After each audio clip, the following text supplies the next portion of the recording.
I'm Elisa, 30 years old. That day was my parents' golden wedding anniversary, a grand celebration held at the most luxurious hotel in the city, with over 200 guests and a live orchestra. I stepped out of the car, wearing the black dress my mother once praised as elegant, like a Wall Street lady. In my hand was a carefully wrapped gift box. In my purse, a copy of the invitation and the transfer receipt for $26,000, the quiet sponsorship I had sent 3 weeks earlier. I arrived right on time. But when I reached the front desk, the receptionist flipped through the list, checked it again, then looked up and said gently, like a blade slicing through skin, "I'm sorry, your name isn't on the guest list." I froze. That can't be. I'm the daughter of the hosts. She hesitated, then turned to make a call. A minute later, my parents appeared from the grand hall, radiant in the spotlight, gold dress and tailored suit, and faces cold as stone. My mother frowned. "What are you doing here?" I struggled to find my words. "I sent money to help fund this party." My father cut me off bluntly. "Money is one thing, but this is a family event and you've long stopped being part of this family." The world went silent. In the next moment, I heard my father say to a nearby security guard, "Escort her out. She's here to cause trouble." The guard's hand touched my arm like I was a stranger. I didn't resist. I didn't cry. I just quietly turned and walked away from a celebration where I should have been welcomed. Once in the car, I pulled out my phone, logged into my bank account, and within 3 minutes revoked everything. I froze my mother's supplementary credit card, shut down my father's real estate investment fund, and recalled my brother's MBA loan. Total: $340,000. No warning, no apology. No more chances to be treated like an outsider in my own family. Have you ever felt invisible in the eyes of your own parents? Tell me where you're watching from, because I'd love to know if someone else out there carries a story like mine. I was born and raised in a picture-perfect suburb where every house had a manicured front lawn, the American flag hung proudly, and lawnmowers hummed every weekend like a ritual. My family, at least on social media, looked flawless. My father, Richard, worked in real estate and loved posting photos of wine glasses by the pool with captions like, "Family is everything." My mother, Carol, managed a luxury spa, always dressed to the nines, and had a habit of posting Sunday brunch with the fam pictures, tagging every cousin in sight. My younger brother, Andrew, was the golden child. Handsome, lively, and always knew how to make people smile. They called him the pride of the Miller family. And me? I was the eldest daughter, once held to high expectations, until I began thinking for myself. I left home at 17 with a full scholarship to the University of Chicago. The night before I left, all I wanted was a warm dinner, a hug. Instead, I got a fight. I had asked about a loan taken out in my name to expand my mom's spa, something I didn't know about until the school flagged my student loan file. My dad erupted. My mom cried. And I was called ungrateful. 9. Since then, I rarely went home. While I lived in a tiny dorm, juggling studies and part-time cafe shifts, Andrew was sent to an art school in New York. Tuition: $48,000 a year, plus rent, allowances, monthly flights. When I called my mom to ask how they could afford all that, she chuckled softly. "He's a boy. He needs space to grow." And me? I was told, "You're strong, you'll figure it out." In all 3 years of college, not once did my parents show up for any ceremony, not for freshman orientation, not for graduation, not even with a single bouquet. The only time I ever invited them, my mother replied with just one message: "Your brother has a jazz band performance at the park. We have to support him." That message came right as I was putting on my cap and gown, standing in the middle of campus with my diploma in hand. I grew used to being left out. Every holiday, they still took family reunion photos featuring Andrew, my parents, aunts, uncles, and a few of his friends. There was never an empty seat left for me. At first, I would still comment kindly, "Looks great, miss you guys." No one replied. Eventually, I stopped writing. Bit by bit, I became a shadow the sister only mentioned when it was time to send money. When Andrew turned 23, my parents threw him a huge outdoor birthday party, complete with a live band and food trucks. I found out from one of my mom's Instagram posts, captioned, "Our golden boy deserves nothing less." I messaged her privately, asking, was I not invited? She left me on scene. No reply. Just a few months later, she called me in the middle of the night, sobbing because my dad had been in a car accident and the hospital bill was over $20,000. I sent the money immediately without a second thought. Even though I wasn't invited, wasn't acknowledged, I still thought, they're my family. Maybe one day, it'll be different. That's how I kept comforting myself for 10 years. Every time I went home, when I did I was the one cleaning the kitchen, clearing the table, watching the house while they went on weekend trips. Meanwhile, Andrew would show off his new paintings, earning endless praise. Once, I overheard my mother telling guests, "My daughter lives in Chicago, but she's too busy to visit. Her brother's the one who really stays close."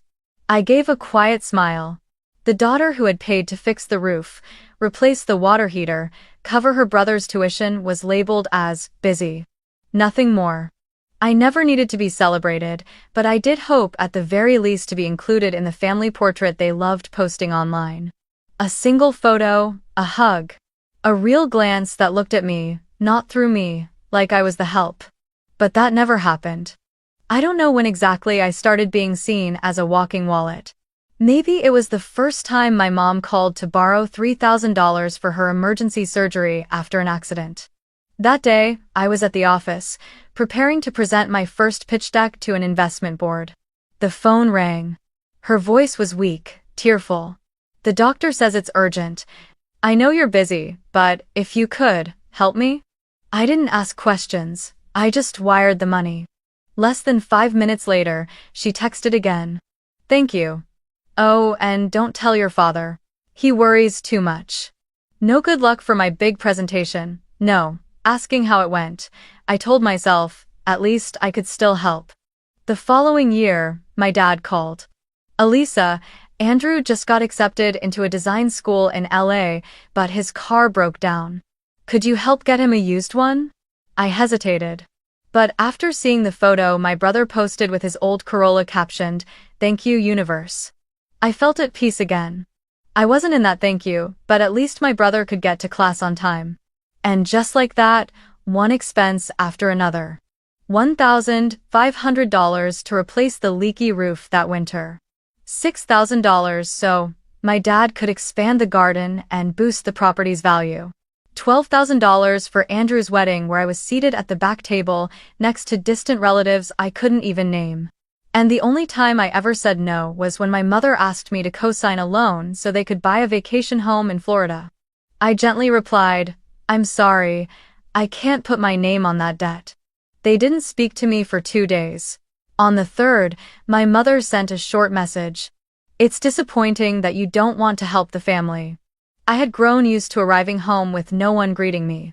I'd walk in, the television still blaring, my mother not looking up from her iPad, my father flipping through his newspaper, and Andrew always busy entertaining friends.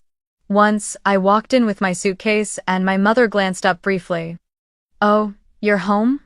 Do you need to stay overnight?" I froze at the question. The house I grew up in, the room I once decorated with books and childhood photos now felt like a temporary guest space. There's one evening I will never forget. My father's birthday. My mother invited nearly 30 people over for a backyard BBQ. I came early and prepared his favorite mashed potatoes, the same kind I used to make for him when I was a child. While I was arranging dishes in the kitchen, my mom called out, "Elisa, can you grab my phone and take a picture of the whole family?" I took the phone, framed the shot, and snapped a few. When I finished, I asked, "Is that good, Mom? Can I go eat now?" She smiled, "Yes, perfect. Thank you, sweetie." I turned toward the table. There were no seats left, no one offered. I sat on the porch steps, ate in silence, and watched the entire family laugh in front of the camera. That photo went up that same evening with the caption, "Family where love begins and never ends." I wasn't in it, I was the one holding the camera. I never demanded anything. Never expected to be praised. But there were moments when the weight of unfairness pierced through my chest. One Christmas evening, as I helped my mother clear the dishes, Andrew walked in holding a brand new pair of headphones. "Mom, these are the ones I bought, right?" She lit up. "Oh my God, yes. Totally your style. Put them on, let me see." I stood by the sink, hands still wet with soap, and quietly asked, "Mom, did you see the scarf I gave you?" She flinched. "Oh, that was from you? I must have put it somewhere." Gradually, I became a silent shadow in that house. A shadow that made money, paid off debts, handled problems but had no voice, no place. Words pierced like needles from the people who were supposed to protect me. A daughter will eventually marry out. Any money spent on her is money spent on someone else's household. You should be grateful. Every family has roles, yours is to support. Sandberg. And I wondered, since when did fulfilling my duty mean I had to endure emotional neglect? Since when did love become a formula where the more you give, the less you're valued? One evening, after urgently wiring money to my mother because she'd lost her wallet at the market, I looked at my personal finance summary. In just 1 year, I had sent over $62,000 to my family. And I couldn't recall a single time they'd called just to ask, "How are you?" I sat in silence in my small apartment. It was raining outside. And in that moment, I didn't feel angry anymore, I just felt invisible. It was a Friday afternoon in early spring, the kind of sunlight that's gentle enough to soothe the exhaustion of a long work week. I stood before the glass windows on the 18th floor, watching the traffic snake its way through the city below, holding a sign printed with the logo of my new company, the baby I had built with 2 friends over the past 3 years. The launch of Elevate Finance, a financial education platform for low-income youth, was the biggest milestone of my life up to that point. Everything, from the presentation slides to the wine glasses, I had prepared with all the pride and hope in the world. I had sent an e-invitation to my parents 2 weeks before, along with a message, "I know there were misunderstandings in the past, but if you can, I really hope you'll come to the launch. Just seeing you in the audience would mean everything." They didn't respond. 3 days before the event, I received a message from my mother. It wasn't about the invitation.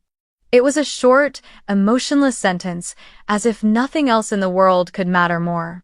"Remember to transfer Andrew's tuition for this semester. MBA is expensive, you know." No question about the company. No good luck. No sign they even knew I was about to step on stage and introduce my very first product to nearly 200 investors and media professionals. That night, I didn't cry. I simply closed the message and went back to rehearsing my pitch with my team. But somewhere deep inside, I felt something beginning to crack, a very small fracture, but a certain one. On the day of the launch, I wore the navy blue suit my mother once said looked best on me. I stepped onto the stage under the dazzling lights and told the story of why I started this project, how I had gone through school with no help, how I had to manage loans on my own, how I skipped meals just to afford textbooks. I spoke from the heart, and when I finished, the room erupted in applause. My teammates had tears in their eyes. An investor came forward, shook my hand, and said, "You've inspired all of us." I looked out at the audience. No one with the last name Miller was there. I thought maybe it was time to let go of hope. But then, a week later, my mother called. Her voice was softer than usual, almost hesitant. "Elisa, your father and I are thinking of throwing a 50th wedding anniversary party. The golden one, you know. But the budget's a little tight." She paused, then added, "I don't want to cut back on the evening reception. You know your dad likes things to be grand." I didn't respond right away. My mind froze. No one had asked how the launch went. No one mentioned the photo I posted with the caption, "Thank you to myself for not giving up." But still I said yes, I agreed. 3 days later, I transferred $26,000, a sum enough to book a luxury wedding hall, a live orchestra, catering, and decorations under the theme, Golden Love. In the memo line, I wrote, "Wishing you a joyful anniversary celebration." From your daughter Elisa. I don't know what made me do it. Maybe it was the faint hope that this time they would remember. That they would invite me properly. That they would call and ask where I'd like to sit, what I'd be wearing, or even just one simple question. Will you be coming? But like every time before, once the transaction was completed, only one thing followed. Silence. And still, I kept telling myself, maybe this time will be different. What I didn't know was that this would be the last time I held on to hope. I sat quietly in my car, not yet starting the engine. The soft golden light from the hotel's grand entrance reflected off the windshield, casting a hollow glow across my face. Outside, music still floated through the air from the party I had just been thrown out of. No apology, no recognition, no shame. My hands trembled slightly, not from anger, but from that numb, final feeling when a relationship, however fractured for years, gets crushed for good. I reached into my bag and pulled out my laptop. Logged into the company's internal finance system. Every step was muscle memory, only this time, it wasn't for anyone else. It was for me. First item, transfer support for event organization, golden anniversary. Choose 6, null. I clicked, revoke funding. A confirmation box appeared. Are you sure you want to recall this transaction? I typed. Yes. Code 0319A. Second item. Financial guarantee for Andrew Miller's private residence. Santa Clara property. Original loan, $74,000, guaranteed through Elevate Social Capital, a fund under my supervision. I submitted a request to the bank partner to revoke the financial guarantee, with the stated reason: beneficiary no longer meets the ethical standards required by the guarantor. I switched to my personal banking app. There it was, the supplementary account I had opened for my mother, meant for emergency expenses. A credit card with a $15,000 limit, which she always kept dangerously close to maxed out. I didn't say a word, I simply selected close account and revoked her access. Almost instantly, the system confirmed success. I stared at the words account closed and felt nothing except relief. But I wasn't done yet. I called my attorney, Mr. Carl Benson, who had worked beside me for the past 2 years as I built my community support funds. Carl, I'd like to immediately terminate the sponsorship agreement for the Miller Retirement Trust. He sounded a little surprised, but didn't press. I'll prepare the dissolution documents. The current fund total is around $190,000. Do you want to reallocate it into the Elevate Foundation? My voice was calm. Number. Leave it. Shut it down, no reinvestment. Carl was silent for a few seconds, then simply said, understood, I'll handle it right away. I ended the call and leaned my head back against the car seat. No music. No honking traffic, no tears on my face. Just a stillness in my chest, as if, after 10 years stretched thin by expectations and disappointment, something had finally snapped. Total, over $340,000. Not cutting ties, just returning it. Every dollar. Every piece. I didn't do it out of anger. If I had wanted revenge, I would have done it years ago. But what I needed tonight wasn't victory, it was freedom. I couldn't keep moving forward while still being tethered to the role of the responsible daughter, especially when all I ever got in return was a seatless celebration. I had tried. I had stayed silent. I had hoped. But hope, when only held by one person, eventually turns into chains. And tonight, I took the chains off myself. No screaming, no rebellion, just a few clicks and a heart steady enough to say, enough. I'll buy. Not 10 minutes after I pressed the final command, my phone began to vibrate nonstop. I set it aside on the passenger seat, deliberately not picking it up. But the screen kept lighting up, dimming, lighting up again like a tiny storm pulsing in my palm. When the missed calls hit 15, I just smiled faintly. I knew I had struck the nerve. When it crossed 40, I switched the phone to silent. At the 56th call, I finally picked it up, not to answer, but to see clearly who was panicking at the sound of my silence. Missed calls. Mom, 12. Dad, 9. Andrew, Enoch 2. Uncle Hank. 2. Unknown numbers, probably the event venue. 3. And many more without names. None worth opening. The first text came from Mom. What's going on with my card? It got declined, I'm standing here at checkout. The second, from Dad. The bank says your brother can't access the funds for his house. The guarantee's been revoked? What are you doing? The third, from Andrew. Tell me what the hell is going on. Did you freeze my account? And then, the final message. Urgent. Sharp. We need to talk, now. I didn't respond to any of them. I simply sent a symbol to each. No explanation, no questions, no justification. Because honestly, what do I owe them? On the way home, I stopped at a small shop, picked up a bottle of red wine and a warm loaf of garlic butter bread. I didn't rush.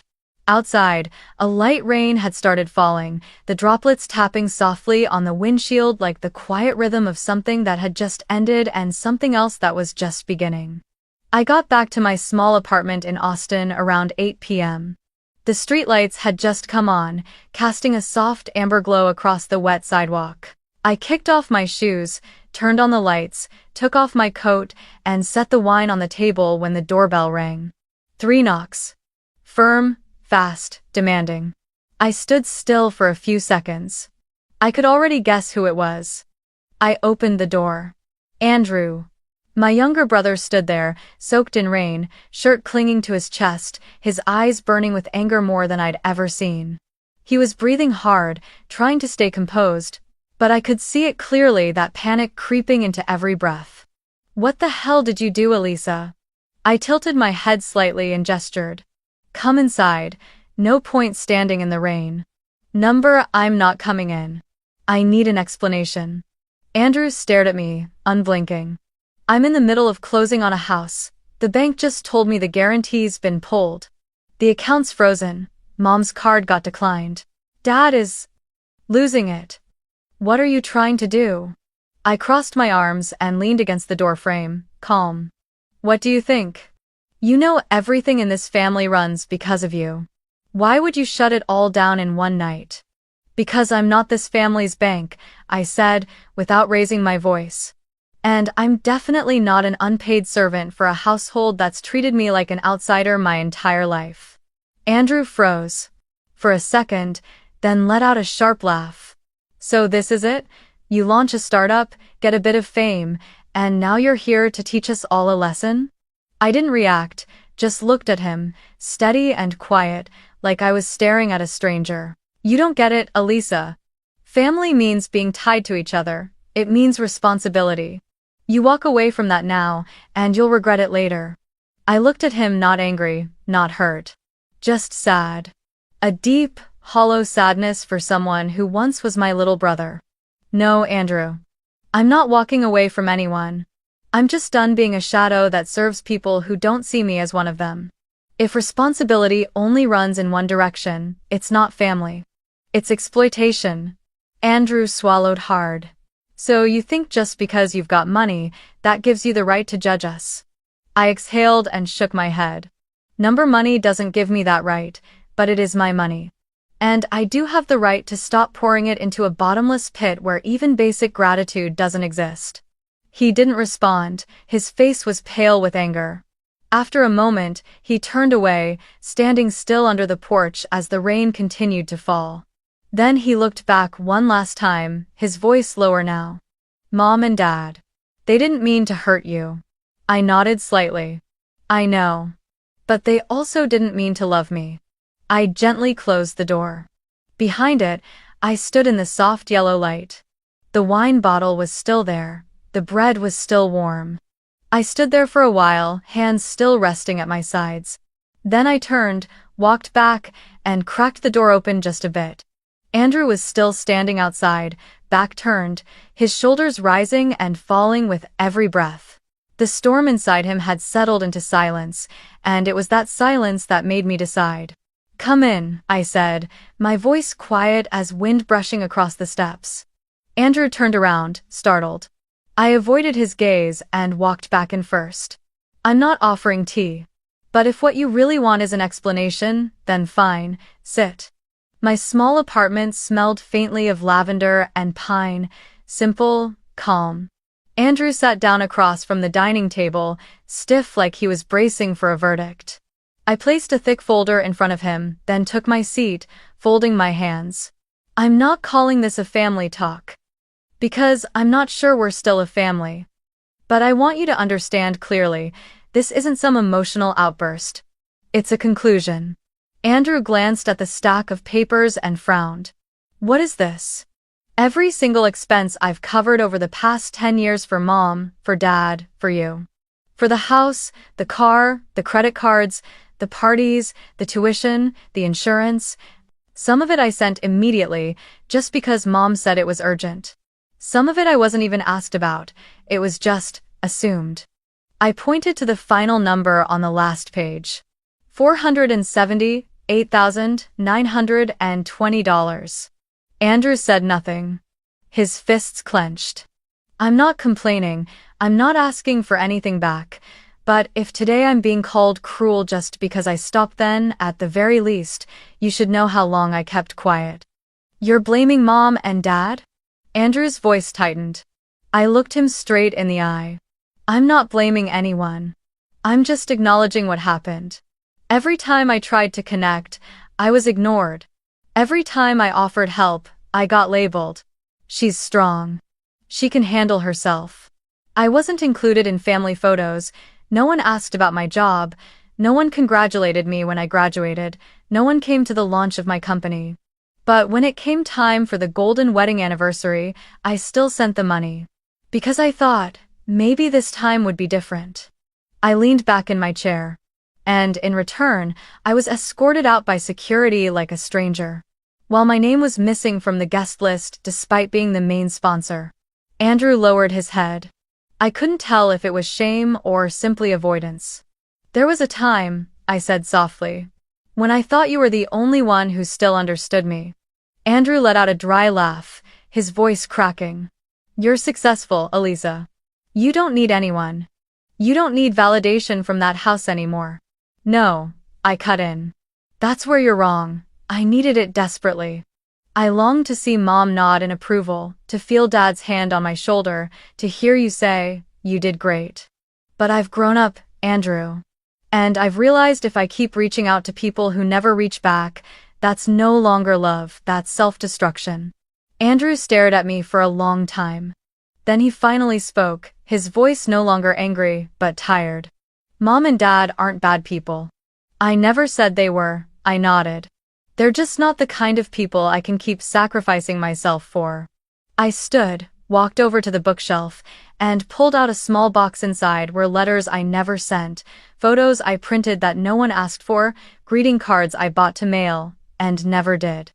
I placed the box gently on the table. I don't hate my family, Andrew. But I also can't keep hurting myself just to hold onto a blood tie they let go of long before I did. I paused, then added slow, but certain. I didn't choose revenge, I simply chose to stop. Andrew said nothing more. We sat there, two people born of the same blood, now like strangers finalizing the terms of a long overdue negotiation. At last, I gestured toward the door. Not to push him out, but to close the moment. Go home now, Mom and Dad probably need you. And me. I need a quiet night. Andrew stood, still silent. At the door, he turned back one last time. There was something fractured in his gaze, but nothing left to say. The door closed. There was no sound of a lock turning, but I knew a much deeper door had already shut long ago. And for the first time I could breathe. Fully, freely. 1 year after being turned away at the golden anniversary of my own parents, I stood in a conference hall in San Francisco, in front of nearly 300 people, mostly women at a seminar called Financial Freedom, Emotional Freedom. I wore a simple white blazer, no flashy jewelry, no dramatic music. But the eyes watching me glowed, not because of what I wore, but because we all shared something. Invisible wounds left by family, emotional debts with no names, and the exhaustion of carrying everything just to be seen as enough. I told my story not with tears, not as a tragedy. I simply said, there was a day I was pulled away by security from the entrance of my own parents' anniversary party.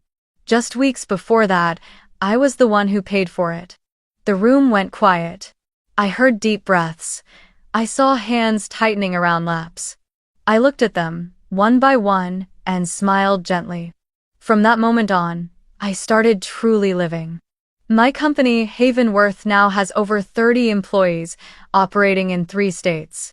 We focus on financial literacy and empowerment for women who've experienced financial control in family relationships by husbands, parents, even children. Twice a week, I hold free mentoring sessions for small groups. No one needs to prove they've suffered enough to get help. I ask one question. Have you ever felt like you didn't have the right to the money you earned? And almost every hand goes up. My life now is quiet. There are no more phones ringing nonstop. No more emails from banks about auto payments for other people. No more family parties where I'm invited only to stand outside the frame. I never answered another call from my family. Not a single message, either.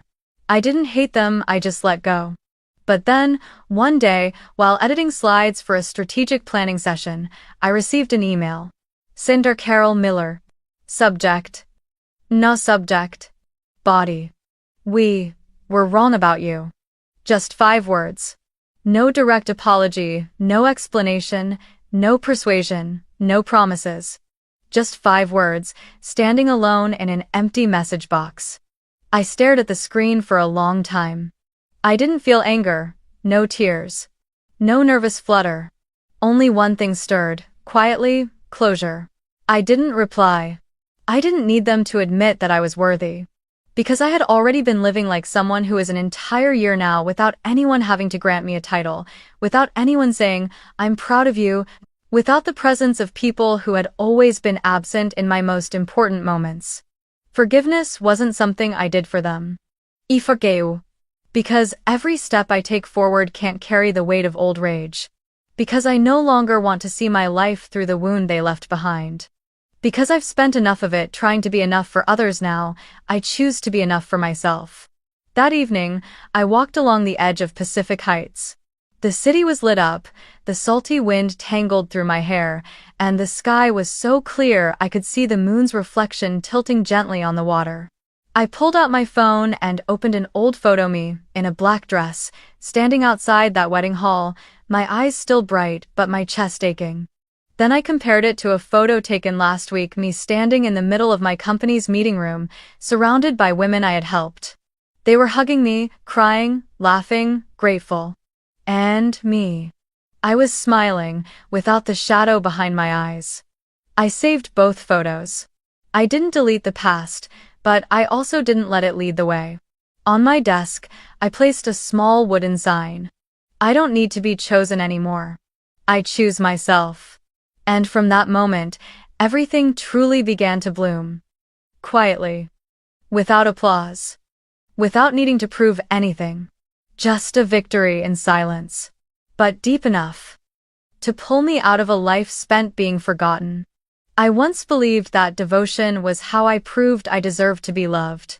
That if I tried hard enough, gave enough, endured enough, someday, they would look at me with pride. But the truth is, I don't have to sacrifice myself to the point of emptiness just to be acknowledged by someone. I only needed to learn how to love myself enough to know when to let go, when to walk away, and when to stop, just to protect my own heart. If you've ever been called ungrateful simply for refusing to be your family's bottomless wallet. If you've ever been labeled selfish just because you chose to live for yourself. If you've ever been quietly pushed aside even after trying your hardest to stay, then know this, you are not alone. We may be born into a place, but that doesn't mean we have to stay imprisoned there forever. Family, without love and respect, becomes nothing more than a chain, not a home. And you have the right to choose again where your heart truly belongs. Even if that place doesn't share your bloodline, if it offers gentleness, understanding, and never demands your self-erasure just to remain, then that is real family. I didn't make this video to dwell on pain. I made it to speak to anyone standing on the edge between keep enduring and dare to walk away. You are not wrong for loving. But you are never obligated to destroy yourself just to hold onto a one-sided relationship. So if you're watching this video from anywhere in the world, I want to invite you to share. Where are you right now? Have you ever experienced this feeling? Do you have a story you've never dared to tell because you were afraid of being called ungrateful, disrespectful, or selfish? Write it down. It doesn't have to be long. It doesn't have to be perfect. It only needs to be honest. Because sometimes, just knowing someone hears you, someone understands you, that alone can begin the healing. And if you're in the middle of that journey, the journey of choosing yourself, know this: you don't need anyone's permission to be happy. You only need the courage to begin. Thank you for listening to my story. If it touched something in you, leave a comment, share this video with someone who needs to hear it too, and don't forget to subscribe so we can keep walking this healing journey together and become the bravest version of ourselves. Because sometimes, the bravest journey is the one you dare to take alone.